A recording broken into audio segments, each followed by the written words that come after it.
Today we are going to discuss about research ethics.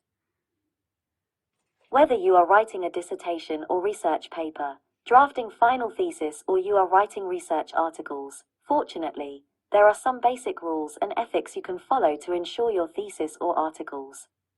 This video describes what ethics is. In addition, what is publication ethics and principles of research ethics. Now we are talking about what is ethics. Ethics, also called moral philosophy, the discipline concerned with what is morally good and bad and morally right and wrong. The term is also applied to any system or theory of moral values or principles. How should we live? Shall we aim at happiness or at knowledge, virtue, or the creation of beautiful objects? If we choose happiness, will it be our own or the happiness of all? And what of the more particular questions that face us? Is it right to be dishonest in a good cause? Can we justify living in opulence while elsewhere in the world people are starving? Is going to war justified in cases where it is likely that innocent people will be killed? Is it wrong to clone a human being or to destroy human embryos in medical research? What are our obligations, if any, to the generations of humans who will come after us and to the non-human animals with whom we share the planet? Ethics deals with such questions at all levels.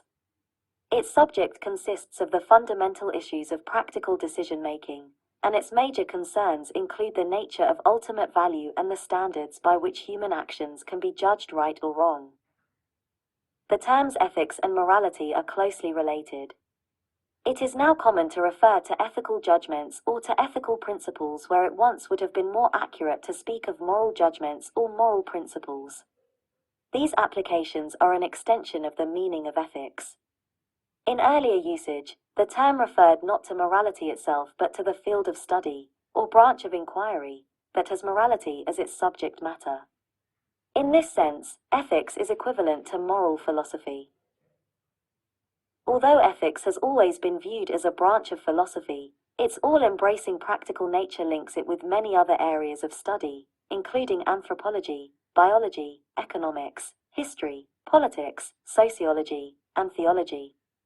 Yet, ethics remains distinct from such disciplines because it is not a matter of factual knowledge in the way that the sciences and other branches of inquiry are. Rather, it has to do with determining the nature of normative theories and applying these sets of principles to practical moral problems. Here are some definitions we discuss. According to Thomas Garrett, ethics is the science of judging specifically human ends and the relationship of means to those ends. In some way it is also the art of controlling means so that they will serve human ends. And also Dale S. Beach define ethics refer to a set of moral principles which should play a very significant role in guiding the conduct of managers and employees in the operation of any enterprise. According to Carol Buchholz, ethics is that discipline which deals with what is good and bad and also deal with moral duty and obligation. Ethics are a set of moral principles or values. Now we discuss what is publication ethics. Publication ethics are rules of conduct generally agreed upon when publishing results of scientific research or other scholarly work. Generally, it is a standard that protects intellectual property and forbids the republication of another's work without proper credit. It also forbids the use of plagiarism of another's efforts. Data and information published as original must, in fact, be original.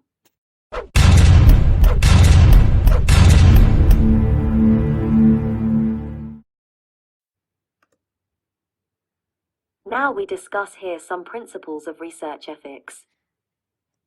There are a number of ethical principles that should be taken into account when performing undergraduate and master's level dissertation research. At the core, these ethical principles stress the need to do good, known as beneficence, and do no harm, known as non-malfeasance. In practice, these ethical principles mean that as a researcher, you need to obtain informed consent from potential research participants, minimize the risk of harm to participants, protect their anonymity and confidentiality, avoid using deceptive practices, and give participants the right to withdraw from your research.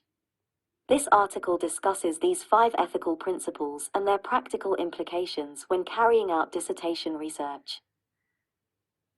When you look at these 5 basic ethical principles, it may appear obvious that your dissertation should include these. However, there are many instances where it is not possible or desirable to obtain informed consent from research participants. Similarly, there may be instances where you seek permission from participants not to protect their anonymity. More often than not, such choices should reflect the research strategy that you adopt to guide your dissertation. Broadly speaking, your dissertation research should not only aim to do good, that is, beneficence, but also avoid doing any harm, that is, non-malfeasance. Whilst ethical requirements in research can vary across countries, these are the basic principles of research ethics. This is important not only for ethical reasons, but also practical ones, since a failure to meet such basic principles may lead to your research being criticized, potentially leading to a lower mark, and/or rejected by your supervisor or ethics committee, costing you valuable time. In the sections that follow, we discuss the 5 of the main practical ethical principles that stem from these basic principles. Each of these basic principles of research ethics is discussed in turn. 1. Minimizing the risk of harm. Dissertation research should not harm participants. Where there is the possibility that participants could be harmed or put in a position of discomfort, there must be strong justifications for this. Such scenarios will also require additional planning to illustrate how participant harm, or discomfort, will be reduced, informed consent, and detailed debriefing. There are a number of types of harm that participants can be subjected to. These include physical harm to participants, psychological distress and discomfort, social disadvantage, harm to participants, financial status, an invasion of participants, privacy and anonymity. Typically, it is not harm that we need to think about since a researcher does not intentionally go out to cause harm. Rather, it is the risk of harm that you should try to minimize. In order to minimizing the risk of harm, you should think about obtaining informed consent from participants, protecting the anonymity and confidentiality of participants, avoiding deceptive practices when designing your research, providing participants with the right to withdraw from your research at any time. 2. Obtaining informed consent. One of the foundations of research ethics is the idea of informed consent. Simply put, informed consent means that participants should understand that they are taking part in research and what the research requires of them. Such information may include the purpose of the research, the methods being used, the possible outcomes of the research, as well as associated demands, discomforts, inconveniences and risks that the participants may face. Whilst is it not possible to know exactly what information a potential participant would, or would not, want to know, you should aim not to leave out any material information, that is, information that you feel would influence whether consent would, or would not, be granted. Another component of informed consent is the principle that participants should be volunteers, taking part without having been coerced and deceived. Where informed consent cannot be obtained from participants, you must explain why this is the case. You should also be aware that there are instances informed consent is not necessarily needed or needs to be relaxed. These include certain educational, organizational, and naturalistic research settings. We discuss these in more detail under the section, Avoiding Deceptive Practices. 3. Protecting anonymity and confidentiality. Protecting the anonymity and confidentiality of research participants is another practical component of research ethics. After all, participants will typically only be willing to volunteer information, especially information of a private or sensitive nature, if the researcher agrees to hold such information in confidence. Whilst it is possible that research participants may be hurt in some way if the data collection methods used are somehow insensitive, there is perhaps a greater danger that harm can be caused once data has been collected.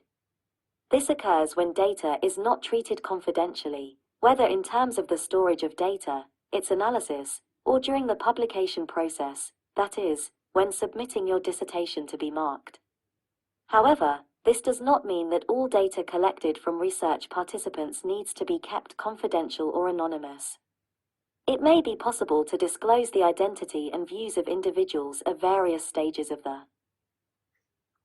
research process, from data collection through to publication of your dissertation. Nonetheless, permissions should be sought before such confidential information is disclosed. An alternative is to remove identifiers, example, vernacular terms, names, geographical cues, etc., or provide proxies when writing up. However, such a stripping of identifiable information may not always be possible to anticipate at the outset of your dissertation when thinking about issues of research ethics. This is not only a consideration for dissertations following a qualitative research design, but also a quantitative research design. For example, imagine that your dissertation used a quantitative research design and a survey as your main research method. In the process of analyzing your data, it is possible that when examining relationships between variables, that is, questions in your survey, a person's identity and responses could be inferred. For instance, imagine that you are comparing responses amongst employees within an organization based on specific age groups. There may only be a small group, or just one employee, within a particular age group, example, over 70 years old, which could enable others to identify the responses of this individual, or small group of employees. Therefore, you need to consider ways of overcoming such problems, such as aggregating data in tables and setting rules that ensure a minimum number of units are present before data information can be presented. A further alternative is to seek permission for access to data and analysis to be restricted to the published material, perhaps only allowing it to be viewed by those individuals marking your work. If the work is later published, adjustments would then need to be made to protect the confidentiality of participants. There are also a wide range of potential legal protections that may affect what research you can and cannot perform, how you must treat the data of research participants, and so forth. In other words, you don't simply have a duty to protect the data you collect from participants, you may also have, in some cases, a legal responsibility to do so.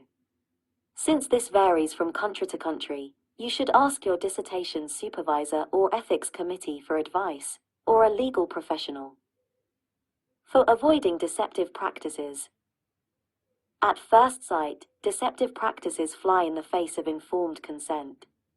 After all, how can participants know that they are taking part in research and what the research requires of them if they are being deceived? This is part of what makes the use of deceptive practices controversial.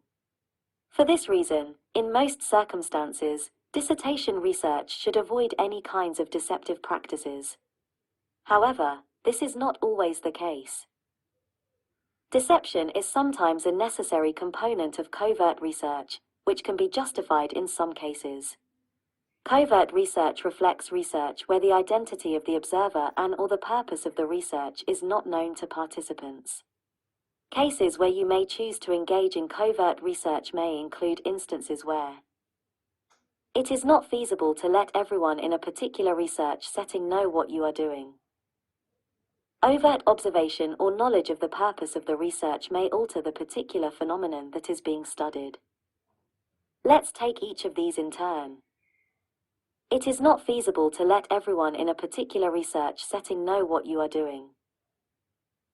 By feasibility, we are not talking about the cost of doing research.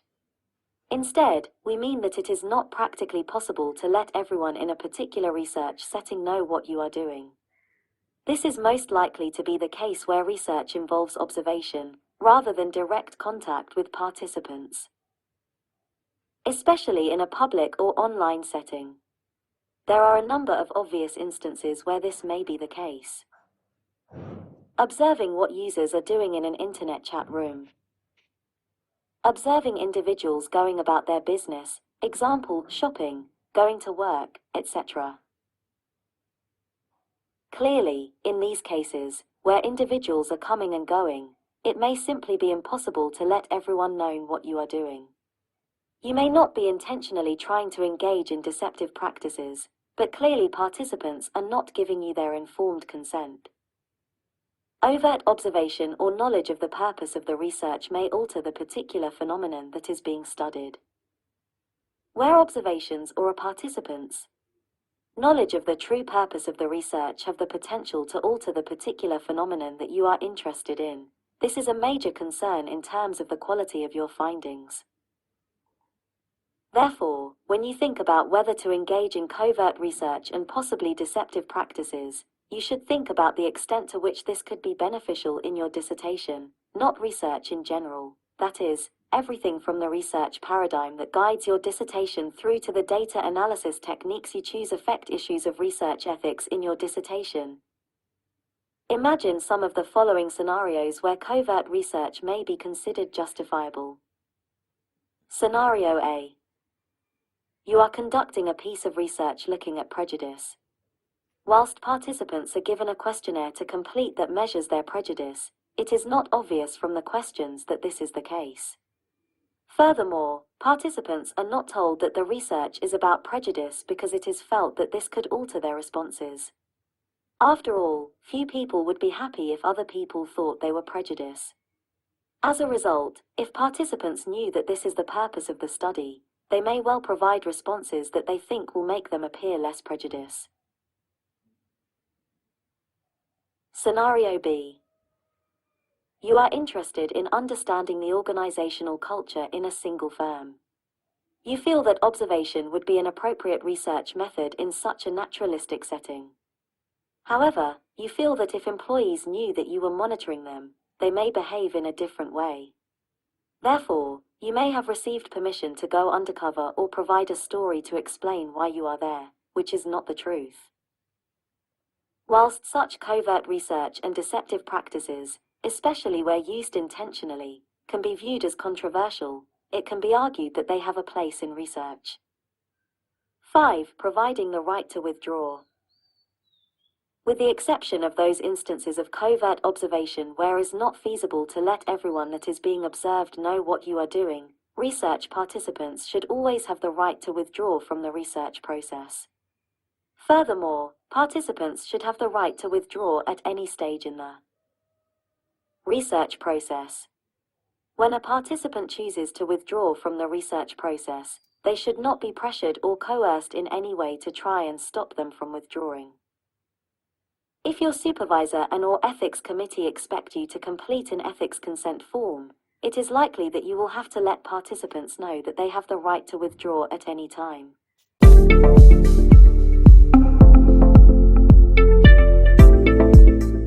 Thanks for watching the video.